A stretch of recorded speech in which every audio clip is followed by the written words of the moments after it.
नमस्कार साथियों, जय हिंद जय भारत। कैसे हैं आप सारे लोग। साथियों, current affairs updated YouTube platform पर हम सभी लोग इंडियन हिस्ट्री की सीरीज को जान रहे थे।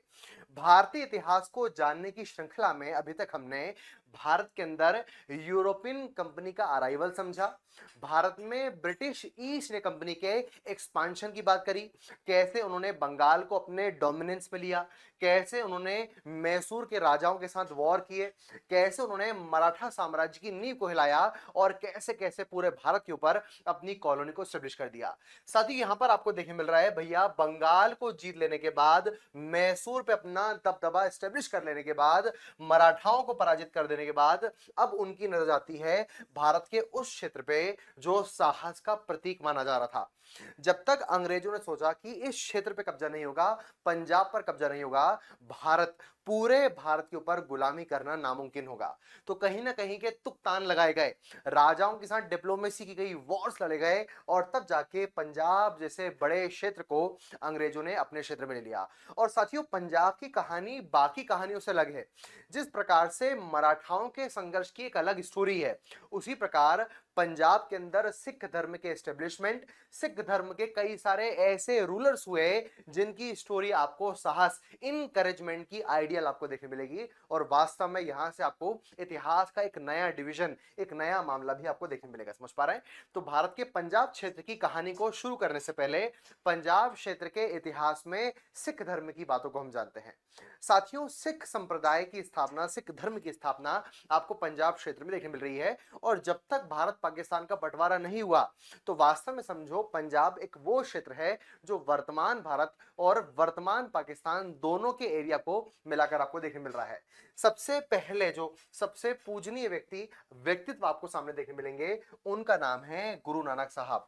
वास्तव में सिख संप्रदाय के प्रवर्तक या प्रमुख गुरु जिन्हें माना जा रहा है, उनका नाम है गुरु नानक देव जी, जिनका संबंध आपको कार्तिक पूर्णिमा के साथ भी देखने मिल रहा है। तो गुरु नानक देव जी के बाद में आने वाले कई सारे गुरु, उन सब के बारे में इंपॉर्टेंट वो बिंदु को जानेंगे जहां से एग्जाम के अंदर क्वेश्चन आते हैं। देखिए, आपको जन्म देखने मिलता है 15 अप्रैल 1469 1469 के आसपास में, और ननका साहब जो वर्तमान पाकिस्तान में आपको क्षेत्र देखने मिल रहा है, वहां पर इनका बर्थ होता है, जन्म होता है। मृत्यु आपको देखने मिल रही है 22 सितंबर 1539 को करतारपुर पाकिस्तान में। और वास्तव में साथियों, जहां पर उनका निधन हुआ, वहीं पर आपको रेस्टिंग प्लेस या गुरुद्वारा दरबार साहिब करतारपुर कहा जा रहा है। और वर्तमान भारत सरकार लगातार बात कर रही है कि भारत के श्रद्धालुओं को गुरु नानक साहब के इस रेस्टिंग प्लेस का दर्शन करने मिले, अर्थात भारत पाकिस्तान के बीच में करतारपुर साहिब कॉरिडोर को बिल्ड किया जाए ताकि हम जाकर उसके दर्शन कर सकें। तो एक धार्मिक या सॉफ्ट पावर को बनाने के लिए भी, या सॉफ्ट रिलेशन बनाने के लिए भी, यहां पर करतारपुर कॉरिडोर एक बहुत ज्यादा इंपॉर्टेंट रोल प्ले कर रहा है भारत पाकिस्तान के बीच में। खैर, कैसे स्टार्ट होगा, कैसे काम करेगा, वो तो सारी चीज देखने मिलेगी। अगर आपको गुरु नानक साहब जी की सबसे महत्वपूर्ण इनिशिएटिव का मामला समझ में आना चाहिए, तो उसका नाम है गुरु का लंगर। वास्तव में नानक साहब जी ने संगत और पंगत के कॉन्सेप्ट को दिया। संगत का मतलब है भैया, आपको साथ में बैठकर उस ईश्वर का भजन करना है। सोच के देखो, अगर मैं किसी भी धर्म, किसी भी जाति, कैसा भी दिखता हूं, छोटे बाल वाला, बड़ी हाइट वाला, काला गोरा, इससे कोई फर्क नहीं पड़ता। जब ईश्वर के भजन या ईश्वर का गुणगान हम लोग साथ में बैठकर कर रहे हैं, तो वास्तव में यहां पर समानता का भाव डेवलप होगा। तो साथ में भजन कीर्तन करना, साथ में स्मरण करना, वास्तव में इसी को अपन संगत का नाम देंगे। साथ में संगत कर लेने के बाद में हम साथ में बैठकर भोजन करेंगे, वहां पर कोई मंत्री, कोई संतरी, कोई राजा, कोई नीचा ऊंचा नहीं होगा, उसे कहा जाएगा पंगत। वास्तव में यहीं से आपको पंगत और स्पेशली गुरु का लंगर, आपको इसकी शुरुआत देखने मिलेगी। हालांकि इसको स्थायी आने वाले गुरु करेंगे, लेकिन नानक साहब जी की ये मेन जो पृष्ठभूमि अवधारणा है, वही सिख संप्रदाय को एक मूल भावना प्रदान कर रही है। यहां पर देखिए लिखा हुआ है, सिख धर्म में कुल 10 गुरु हुए।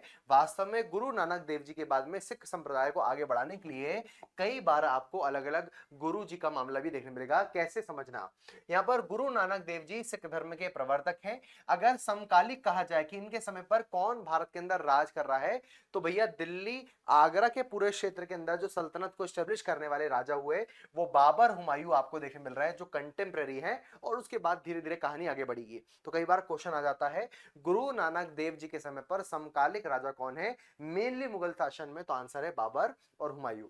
अगले आपको देखने मिलते हैं गुरु अंगद साहब जी। वास्तव में इन्हें लहना के नाम से भी जाना जा रहा था। अगर कहा जाए तो गुरुमुख लिपि के जन्मदाता इन्हें कहा जाएगा, जिनके माध्यम से आप कई सारे जो ग्रंथ हैं उनकी प्रणेता या उनकी प्रविष्टि देखने मिलेगी। तो गुरुमुख लिपि बहुत इंपॉर्टेंट है। अगला, लंगर व्यवस्था को स्थायी बनाना। अभी तक तो क्या भाव भक्ति से मामला चल रहा था, लेकिन उसका फॉर्मेट बनाना, उससे दान भी प्राप्त करना होगा, आपको सीधे बना के सारा काम करना पड़ेगा ताकि लगातार लोग गुरु के लंगर या पंगत के अंदर भोजन प्राप्त कर पाए और समानता की भावना आगे बढ़ा पाए। तो यहाँ पर लंगर व्यवस्था को स्थायी बनाने के लिए गुरु अंगद जी का यहाँ पर आपको मेन रोल या उनकी भूमिका देखने मिल रही है। कहानी के अंदर तीसरे गुरु जी आपको देखने मिलते हैं गुरु अमरदास जी। इन्होंने विवाह पद्धति को लवन के रूप में प्रचलित किया। जैसे आप लोग को बाबर हुमायूं के समकालिक गुरु नानक देव जी देखने मिल रहे हैं, वहीं पर अकबर से भेंट करने वाले, अकबर के समकालिक, अकबर से मिलने वाले जो सिख संप्रदाय के गुरु आपको देखने मिल रहे हैं, उनका नाम है अमरदास। और यहां पर आपको प्रश्न आएगा कि कौन से ऐसे गुरु थे जिन्होंने अकबर से भेंट करी, तो गुरु अमरदास जी के बारे में आपको ध्यान रखना है। उनके बाद में आपको देखने मिलते हैं चौथे गुरु, गुरु रामदास जी।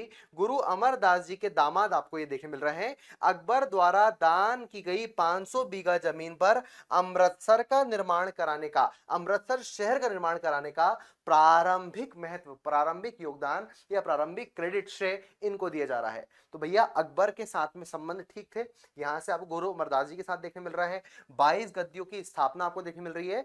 वहीं पर अमृतसर शहर की स्थापना की जा रही है। फैक्चुअल चीज है, जिसका प्रारंभिक नाम आपको रामदासपुर देखने मिल रहा है, जो बाद में अमृतसर शहर के रूप में जाना जाएगा। तो साथियों, यहाँ पर अभी कॉन्सेप्ट्स नहीं आ रहा है, यहाँ पर अभी आपको कई सारे फैक्ट्स याद रखना है। आने वाली कहानी में भी आपको पंजाब के ऊपर जब क्षेत्र का अधिग्रहण होगा, वहां पर आपको कई सारी कहानी और साथ में अवधारणाएं भी देखने मिलेंगी। आगे आते हैं पांचवें गुरु के रूप में गुरु अर्जुन देव जी साहब।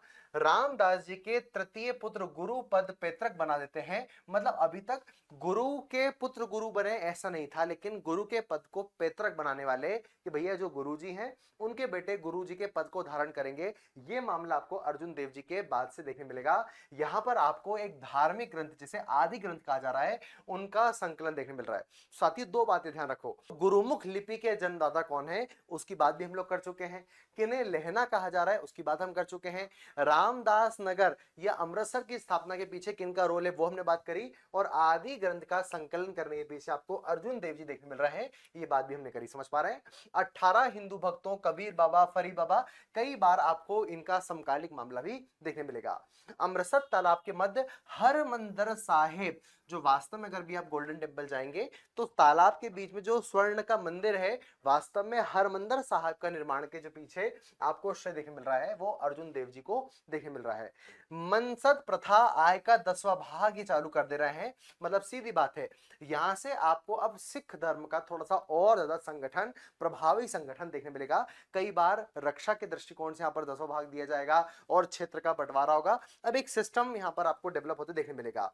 बाद में आपको 1606 में इनकी मृत्यु देखने मिलेगी। शहजादे खुसरो के साथ इनका विरोध देखने मिल रहा है कि भैया समय के साथ में जो मुगल थे वो क्षेत्र के अंदर हस्तक्षेप करने लगे थे, वो अपने क्षेत्र को आगे बढ़ाने के लिए धार्मिक कट्टरता की पॉलिसी को अपनाने लगे थे, और सिख धर्म के गुरुओं को, समर्थकों को, मानने वालों को कभी भी मंजूर नहीं था धर्म के अंदर हस्तक्षेप किया जाए। तो वास्तव में यहां से आपको राजा और सिख धर्म के प्रणेता और उनके फॉलोअर्स, उनके गुरुओं के बीच में आपको विरोध प्रदर्शन देखने मिलेगा, और यहां से युद्ध भी देखने मिलेंगे, और कई बार आपको अलग अलग कहानियां, अलग अलग इतिहास भी बनते देखने मिलेंगे। और यहीं पर आप देखिए जहांगीर के द्वारा इनको मृत्यु दंड दे दिया गया। इसलिए कहा जाता है कि भारत की आजादी या भारत के पीछे जो बलिदान देने वाले हैं वो बहुत कम नहीं है। आपको सिख धर्म के, सिख पंजाब क्षेत्र के इतिहास को समझना पड़ेगा, और उस क्षेत्र से जो शहादत दी जा रही है, साहस के जो आपको एग्जांपल्स देखने मिल रहे हैं, वो अतुलनीय है, अकल्पनीय है।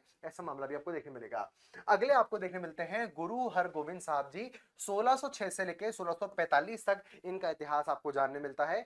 सिखों को सैन्य संगठन का रूप देना, अभी देखो, इसके पहले जब मामला आया, जब जहांगीर के साथ में या खुसरो के साथ में एक थोड़ी झड़प आपको देखने मिल रही है, विरोध देखने मिल रहा है, दुष्भावना देखने मिल रही है, उसके बाद में जब देखा कि यार ये लोग तो सजा दे रहे हैं, सीधे हम पे घात कर रहे हैं, तो कहीं ना कहीं हमें आर्म पावर को डेवलप करना होगा, हमें अपनी हार्ड पावर डेवलप करनी पड़ेगी, अपनी सैन्य क्षमताओं का विकसित करना पड़ेगा। तो यहाँ पर गुरु हरगोविंद साहब जी के समय पर आपको ये देखने मिल रहा है। अकाल तख्त की स्थापना करना, अमृतसर की किलेबंदी करना, कि कोई भी हर कोई घुस के नहीं बोल सके कि भैया तुमको यहां से निकलना पड़ेगा। तो ये फॉर्मेट, अब थोड़ा सा सैन्य संगठन, सिस्टमेटिक मामला आपको देखने मिलेगा। नगाड़ा बजाने की प्रथा, दो तलवार बांधकर सिंहासन पर बैठने की परंपरा आपको यहां से देखने मिलेगी गुरु हरगोविंद साहब के माध्यम से। इनके बाद में आपको देखने मिलेंगे गुरु हर राय साहब। दारा शिको वास्तव में जब आप इतिहास अभी मध्यकाल का पढ़ेंगे तो आपको समझ में आएगा कि दारा शिको या जो भाई है वो आपस में ही लड़ाई कर रहे हैं। कई बार मतलब जो मुगल साम्राज्य की आपको कई बार इतिहास में ऐसे देखने मिलेगा कि भैया जो अकबर है वो अपने बेटों से कई सारी आकांक्षाएं रख रहा है, लेकिन बेटे आपस में लड़ रहे हैं और पिता और बेटे की जम नहीं रही है। तो दारा शिको समझदार व्यक्ति था, जिसको बाद में मरवाने की बात हुई, समझ पा रहे भाइयों के द्वारा। तो यहाँ पर जो समझदार व्यक्ति है, जो कई सारी चीजें पढ़ रहा है, ट्रांसलेशन कर रहा है, शास्त्रों का अध्ययन कर रहा है, उस दारा शिकोह का संबंध आपको ठीक देखने मिल रहा है गुरु हर राय साहब जी से। और वास्तव में यहाँ पर दोनों चीज देखने मिल रही हैं। इनके बाद आपको देखने मिलते हैं गुरु हरकिशन जी, जिनकी भेंट आपको औरंगजेब से देखने मिल रही है। इनके बाद आपको देखने मिल रहे हैं गुरु तेग बहादुर जी, जिनका समय काल आपको 1664 से 1664 से 1675 के बीच में देखने मिलेगा। बहुत इंपॉर्टेंट फैक्ट्स हैं, ध्यान रखना पड़ेगा। औरंगजेब ने शीशगंज में गुरुद्वारा के निकट इनको मरवा दिया। और अब आपको यहां पर वो कट्टर व्यक्ति मुगल शासक का देखने मिलेगा जिनके साथ वास्तव में सिख संप्रदाय के मानने वालों को, आगे बढ़ाने वालों को, स्थापनकर्ता को या अलग अलग फॉर्मेटाइज करने वालों को सीधे संघर्ष करना पड़ेगा। और यहीं से एक नया इतिहास, जैसे मैंने आपको कहा कि भैया जब भारत के अंदर मराठा साम्राज्य फैल रहा है तो मराठाओं को अंग्रेज दुश्मन नहीं लग रहे। मराठाओं में जब शिवाजी महाराज थे, बाद में पेशवा आए, इस समय पर मुगल ही भारत के अंदर भारत के राजाओं के नाक में दम कर रहे हैं, तो उनको निपटाने की बात चल रही है। इन मुगलों ने केवल मराठाओं को परेशान नहीं किया, यहाँ पर सिख क्षेत्र में भी मुगलों ने, औरंगजेब ने बहुत परेशान किया।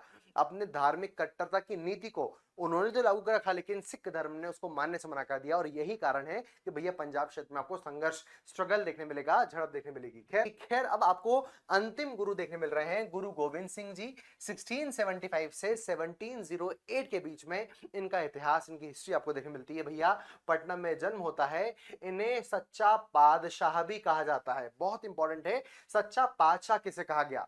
वास्तव में सैन्य संगठन को एक आधुनिक फॉर्मेट देने के लिए, सिख धर्म को एक धार देने के लिए इन्होंने बहुत ज्यादा कंट्रीब्यूशन किया। इन्होंने 5 ककार सिख धर्म के अनुयायियों को, फॉलोअर्स को ध्यान रखने की बात करी कि भैया आपको 5 ककार, 5 क धारण करने हैं। पहला, आपको अपने केश बढ़ाकर रखना है, कंघा रखना है, कृपाण रखना है, कच्छा रखना है और कड़ा रखना है। ये 5 चीजें सिख धर्म के अनुयायी की पहचान मानी जाएगी।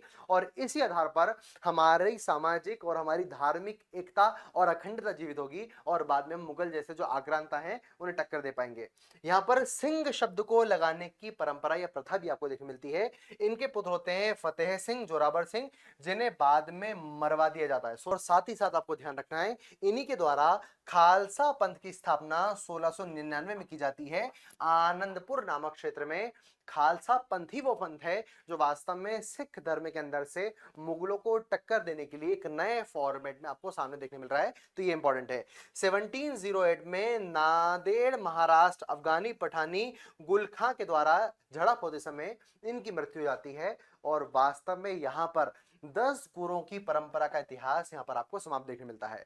अब प्रश्न आता है कि सर जैसे ही ये 10 गुरु परंपरा समाप्त हुई, इस समय तक सिख धर्म ने बहुत संघर्ष के साथ में मुगलों का सामना किया, अभी तक अंग्रेज का मामला यहां पर नहीं आया। और वास्तव में जो इतिहास, जो हिस्ट्री अभी हम लोग पढ़ रहे हैं मॉडर्न हिस्ट्री के अंदर, उसमें सीक्वेंस में हम ध्यान रखना है कि ब्रिटिशर्स का कैसे भारत में डोमिनेंस हो रहा है। तो अभी तक मुगलों के खिलाफ लड़ाई चल रही है, लेकिन जैसे यहाँ पर 10 गुरु का इतिहास समाप्त हुआ, वैसे यहाँ पर औरंगजेब भी लगातार 1708 में जहां गुरु गोविंद जी का निधन आपको देखने मिल रहा है, वहीं मुगलों में 1707 में आपको औरंगजेब का निधन भी देखने मिलेगा। मतलब वहां औरंगजेब कमजोर हो चुके हैं और यहाँ पर 10 गुरु परंपरा समाप्त हो चुकी है। अब सिख धर्म के जो क्षेत्र या पंजाब का जो मेन रीजन है वो किसके हाथ में जाएगा? तो यहाँ पर एक नए व्यक्ति का व्यक्तित्व आपको देखने मिलेगा, नाम है बंदा बहादुर।